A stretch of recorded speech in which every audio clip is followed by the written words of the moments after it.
So, Sean, thank you for joining us. Would you like to tell the audience who you are and what you do, and maybe where they can find some of your stuff?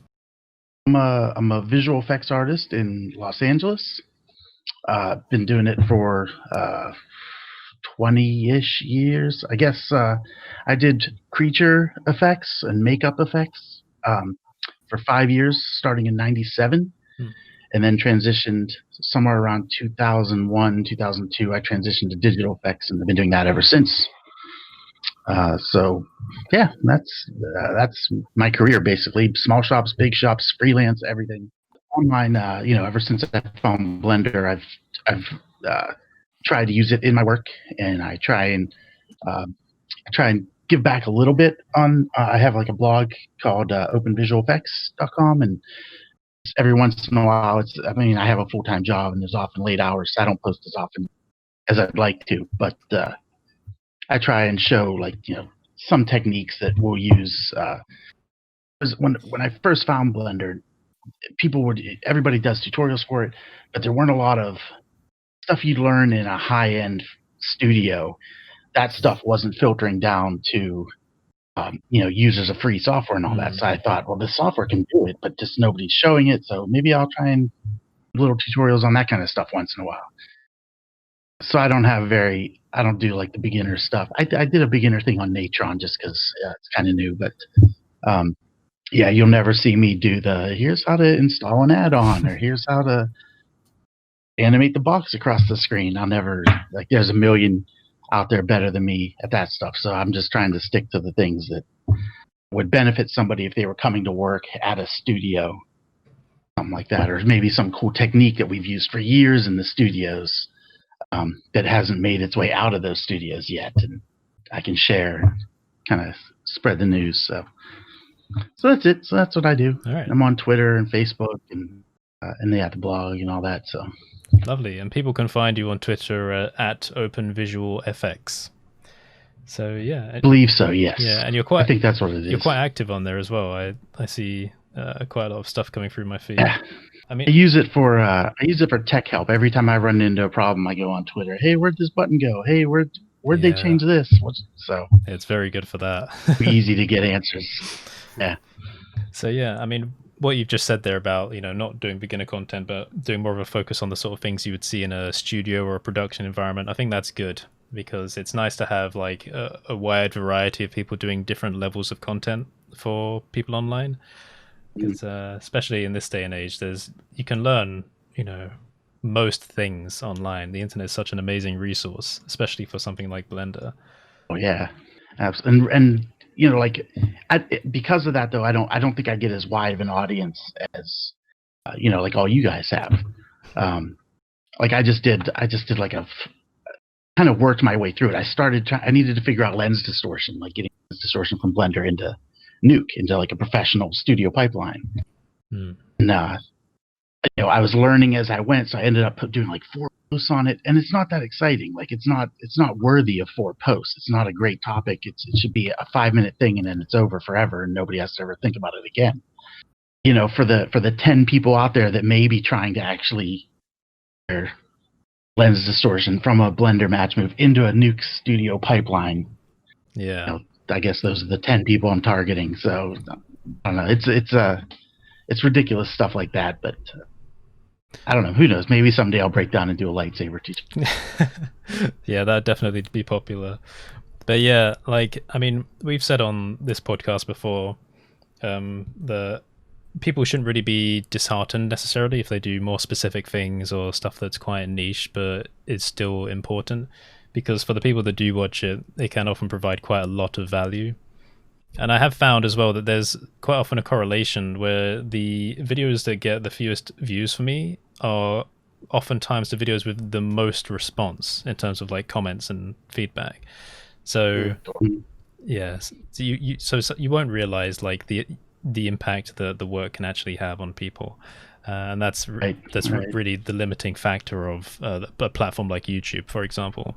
But I'm sure that if you could see that impact that it was having around the world, it would be a lot more motivating, and you'd feel a lot less worried about view counts and stuff. Right. I'm honestly, I'm not that worried about it. I'm just putting it out there. If anybody wants it, great. If not, that's fine too. But I do get a lot of nice comments. People go to the site and do the little contact me page. Every time I post something, I always get something like, "Oh my god, I needed this right now. Thank you so much for posting." So Brilliant. it's worth it. If I get 1 or 2 of those, then that makes me happy. So Lovely. Do you aside from Blender, do you find yourself using Nuke or Natron more? I use Nuke at work just because I have to, and that's the standard that everybody works in, and the tool set is pretty astounding. At home, if I'm compositing at home, I'll either use Natron or I'll try and use Blender. I'm still okay with Blender's Compositor. I mean, it's certainly got issues. That could be a whole show on its own. The issues there, but Yeah. but it's usable. It works. And I like Natron a lot. And I'm involved with it a little bit from the very beginning, like meeting the coder, and I'd meet him at SIGGRAPH and stuff. And I actually sat with him and Ton Roosendahl, the three of us together, and we're looking at Natron back in like version 1 or years ago. So I really like it, but it's just the path that it's taking is there's not. I don't know if it's the interest, Blender has a more gripping than just compositing, right? Like not everybody has a green screen setup, or not everybody. A lot of people don't even know what compositing is. They don't even you can show them what a 3D creature is, but if you say, well, now that needs film grain and edge blur, well, what does that mean? No one cares. So I see that having an open source compositor try and catch on a wider audience, especially like Blender has, is going to be much more difficult. And it bums me out, but what can you do? I try and push it. I try and learn it. I try and use it. I've used it on feature films, not at work, but doing freelance stuff from home. It's perfectly capable. Okay. I like it. I still use it as long as it's out there. Even when I download all the zip files, I save them all. And because I always think if Natron does go away and the website vanishes and all that, I can always at least still offer it if anybody wants to use it. Whatever, 10 years from now, here's the version that was released in 2020, and want to download the zip, here it is. So I hang on. For listeners who don't know, can you explain a little bit what Natron is? Basically, like what Blender is to programs like Maya and 3D Studio Max and Cinema 4D, Natron is that for compositing. So it basically it mimics a lot of what Nuke does by the Foundry, which is the industry standard for compositing. And it basically lets you take elements. The way a compositor uses it in a studio is you take elements from every other department, the mapping department, the on-set, filming, the green screens, the actors. You take whatever CG elements, you take everything you can, motion graphic stuff. The compositing is where it all comes together. They take a CG creature and they blend it in, make it look real, give it shadows and make it look like it's on the ground, all that detail stuff, make it look like it was shot on film. So it's a program that does that. It's sort of like Photoshop for motion, kind of way to think of it. Nice. You tweak colors and mask things out, and that's a great program. And it's a real bummer that the main guy working on it went off to do other things, but it's still being maintained a little bit. Small new features here and there, but it does need a big team. It's a big program, so it needs a big team behind it. It's interesting it's out there side of things, because so many bits of work would benefit from just something as simple as the RGB curves just cranking slightly to one side or the other. I've in the past, when I've been handling a lot of student questions, a lot of the things that are asked are quite simple. They're rendering questions like the scene is too dark, but if I increase the value of emission, then it just gets all washed out, and then the lights are too bright. What do I do? And often it is, well, either render it out, get it into Photoshop, GIMP, whatever Affinity Photo, or go into the Compositor and just I had a scene render out that took ages to render out, and it came out far too dark. Pop it in the Compositor, crank a value. Oh, okay, because all of the information's there when you render it out within Blender before you export it as an 8-bit image where you can do a lot less with it, unless you export it as an EXR or something along those lines. If you've got it in Blender, you've still got all of the color data there. So why not at that point actually take advantage of that? And you can really crank the difference. You can have a really, really dark scene and suddenly it looks like it's daytime. A bit like the reverse in the film industry, that where they record something during the day and do color correction again, but the other way to make it look like a nighttime scene. Yeah. So yeah, definitely undertouch the Compositor. I was using it lots the other day to try and get the right amount of glow coming off of something, but using cycles. Because obviously in Eevee you can just click the lovely bloom button and saturate your image with bloom. But just trying to get the right parts of the image glowing was really difficult. And it's because it was an animation, I didn't fancy trying to tweak all of that externally to Blender. So keeping it in the Compositor really did help and basically saved my bacon. But then when I got it into Resolve to render out the video, because I'd export it all as frames, I then did another color correction on it and a few other effects on top of that as well, just to balance everything out. Just as it just evolves as you're working on it. Mm. I mean, I was using the Compositor for the longest time, but it's slow, it's buggy. I don't know if it's just me and my computer, but anytime I update, it takes like 5 seconds to update the change. And I don't do any crazy compositing, but I get the exact same effects in Photoshop. Literally anything I do, besides like the fog glow bloom and the denoise, the new AI denoiser, everything I need I can do in Photoshop. And I think the Compositor has its benefits for certain things, but I've heavily ditched it at this point. It's not where I really want it to be. So yeah, I don't know why the Compositor is so slow. I mean, you said that they're doing like real-time compositing in the next release, which I guess means whatever they're doing there. I don't know why you can't use the same like faster algorithms or whatever for their actual Compositor, but it is ridiculous. You throw on glare, 5 seconds for it to just brighten up. Yeah, it's. I was looking into the Natron tutorial scene. Most of them have like come out like 4 or 5 years ago. Like maybe that's the thing. Maybe I'll start doing Natron tutorials. I've used it before. I really like it, and I can't afford Nuke. I don't have like $5,000. Actually, it's probably less than that. Oh, that'd be interesting. Yeah, how much is it? Can you like? I'm looking it up. Blender's Compositor 9,000. It's $9,000. Yeah. I'll get two. Parts. It's a bit much. There's tiers. Right.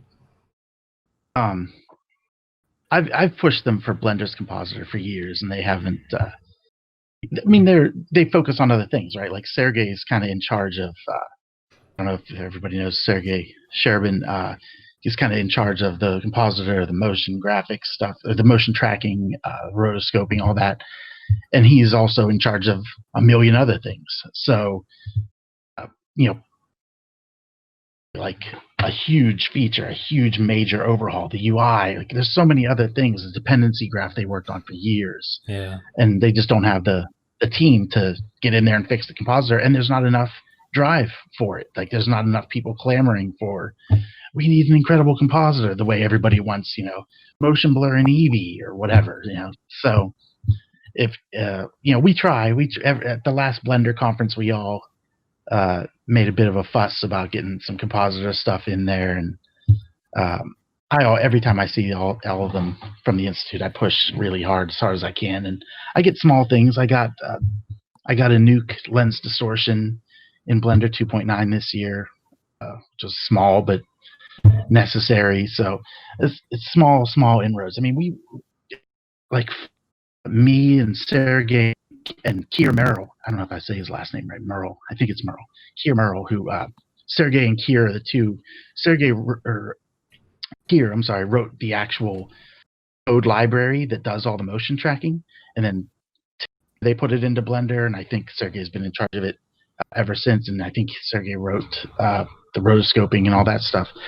The three of us got together and improved the tracker. Like, we made it so you could some things drift. If things rotate or things are changing through their shot, the trackers will drift off of where they're supposed to be over time. There's ways in other tracking programs where at this, say at frame 50, it's good. You marker, and then you go to frame 100 and it's drifted. And ease it back, and it'll correct all that in between. And we put that into Blender like 4 or 5 years ago, and it's still not in Blender. Like I have a patch here that does it, but still it should be in there, or little things like that. Sebastian Koenig wrote a great little tool where you just pick 4 of your trackers and hit this button, and it just makes a plane in 3D space. So it's so easy to quickly mock up, just rough geo of your scene. Little things like that make such a big difference if you're tracking 5 shots a day and you have to get out scene geo to another department or whatever. Like the kind of stuff that would really get it embraced by the industry. And some of that stuff is there. It's just not in yet because nobody's reviewed the code and put it in. So I'm always pushing Compositor. Always. Yeah, limited resources. So that's why it's slow, and it'll be slow for a long time probably. Yeah. Interesting to hear, because I don't know if many of the rest of us have ever had like proper discussions with many or any of the Blender devs, any of the core programmers and stuff. So I don't really know too much about their process, but I know that they do get bombarded left, right, and center with all sorts of requests. Yeah. They do. I wonder how they're Constantly. prioritizing things. Like they must have like a list. I mean, they're semi-transparent about it, I think. I mean, that's why they've put out the roadmap recently as well. But I'm sure that there's always they have meetings about it. Yeah, there's always room for flexibility. About it all the time. But if for sure. They're kind of up against the wall with how much they can change. Yeah. They've got all of this money, obviously, that's come into them recently, which is absolutely brilliant.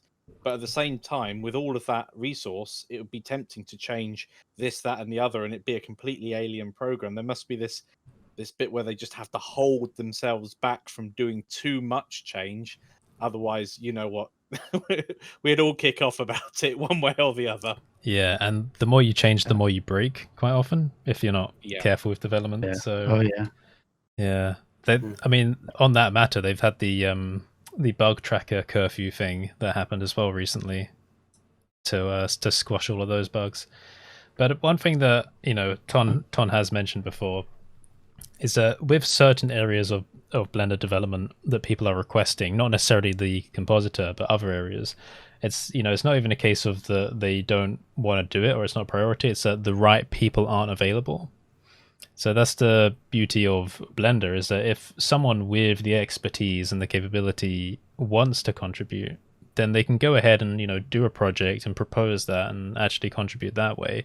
And then that makes it easier for everyone, really, because then the actual information of how to do it is then available to use and implement. And I think that's one of the beauties of like an open source community, really. And also, as you alluded to earlier, I mean, talking about Natron and like, if it suddenly disappears, if the Blender Foundation disappears, like, and all the websites go down, Blender is not going to die. It's like it's on everyone's computer, and so many people have the source for it and everything. So, like, I don't know. No one should be worried about that ever. And what you were just saying about the people not being available to work on it. Other aspects of Blender have gone through that same thing, like the sculpting, right? Like they introduced that years ago, and then it kind of sat stagnant for years. And then, the last year and a half or so has been taken off again because Pablo came on board. And the smoke sim, the smoke sim tools kind of did that same thing. They put them in, they didn't years and years and years. Now they're finally starting to get around back to it again. So yeah, every part of Blender will get its attention, I guess, at some point as we go. But when you're a compositor for a living, you just watch the compositor dwindle. Whatever, it's fine. It's there. It works. So yeah. All right. Hello, Kev. Hello. Welcome to the party. Hello. Thank you. Finally, Microsoft enables our careers and it destroys our careers. Oh, it's a love-hate relationship. Did you have Total a Windows love-hate. update? Hey guys. Hey, Sean. Sean's here. Hey. Yeah. Hello, sir. Hello. Yeah. How are you? Wonderful. All right. I've been hogging the podcast so far. All we're talking about is compositing. That's Oh, good. sweet. Okay. It needs to be talked about, and yeah, We need somebody who knows it. So go for it. Yeah, Sean's a sponge of experience and information, and we want to get it out into the world. Not at all. Not at all. Still learning every day. Yeah. Oh, you got That's the truth. Mm-hmm.